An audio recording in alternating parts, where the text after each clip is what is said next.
our new reticulated python we got.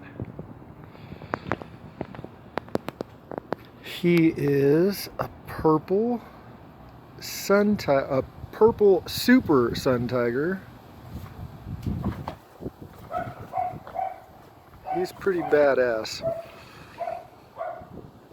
Colors aren't as dark and beautiful as his other clutch mates, but he looks like an acid trip. You can't really see it back here on the back, but he looks like he's melting. His patterns are melting all the way down to his little tail here, if you can see that.